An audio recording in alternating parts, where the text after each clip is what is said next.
Shalom. Saya percaya keadaan kita semua ada dalam lindungan Allah yang Maha Tinggi dan senantiasa dalam lingkupan hadirat Tuhan Yesus yang Maha Kudus. Hari ini firman Tuhan datang buat kita semua dalam 1 Korintus 9 ayat 24 sampai 27. Kita ini semua ada dalam gelanggang pertandingan olahraga, saudara, demi memperoleh mahkota kehidupan yang Tuhan janjikan buat kita semua.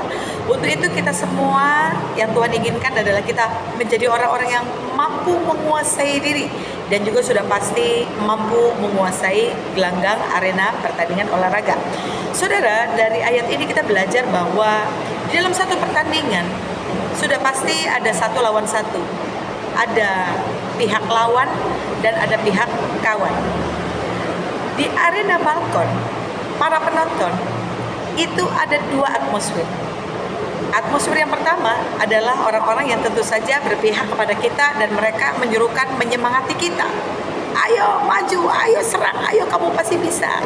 Sementara di balkon yang sama, di balkon penonton, saudara, itu sudah pasti ada juga pihak dari lawan kita, dari musuh kita. Dan mereka sudah pasti mereka menyerukan supaya lawan kita yang menang. Dan mereka tidak sedikit mereka juga menyerukan supaya kita kalah. Mereka menyerukan suara-suara yang menggoyahkan iman kita, yang menjatuhkan mental kita. Saya teringat dalam surat Yudas pasal yang 1, ya karena Yudas cuma satu surat, cuma satu pasal, saudara ya.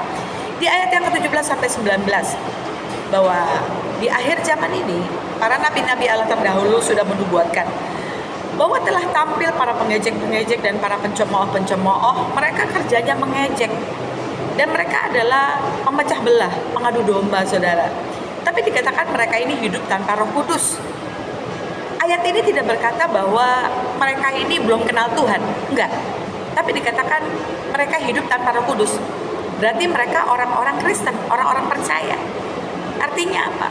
Jangan kaget kalau di dalam gereja, dalam ministry, dalam persekutuan doa banyak pencemooh, pada pengejek, saudara. Mereka hidup tanpa Roh Kudus.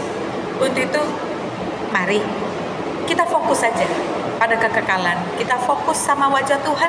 Kita fokus pada visi dan misi yang Tuhan sudah hidangkan di hadapan kita yang harus kita kerjakan, saudara.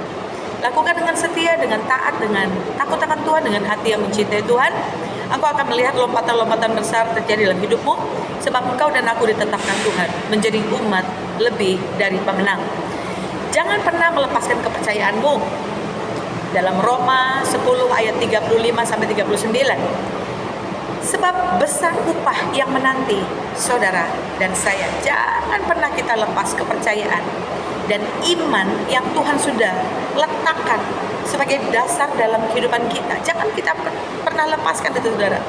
Apapun pengalihan, apapun distraction yang dilakukan oleh musuh, tetap fokus dan selaraskan hidup kita, pikiran kita, hati kita hanya dengan firman Tuhan. Sebab firman Tuhan mampu menata ulang kehidupan kita. Firman Tuhan mampu mengadakan yang tidak ada menjadi ada. Hanya kekuatan firman Tuhan yang menjadikan saudara dan saya mampu berjalan di atas air dan melihat hal-hal besar, perkara-perkara hebat dan dahsyat yang akan Tuhan kerjakan lewat hidup kita. Sehingga setiap orang yang melihat kehidupan kita menjadi surat yang terbuka, mereka akan mengagumi pekerjaan Tuhan dan mereka akan berkata, lihat, Tuhan telah mengerjakan pekerjaan yang besar melalui kita. Tiada hari tanpa penginjil, tiada hari tanpa menjadi saksi Kristus. Indonesia for Christ, Indonesia for all nations. Salam revivalist. God bless.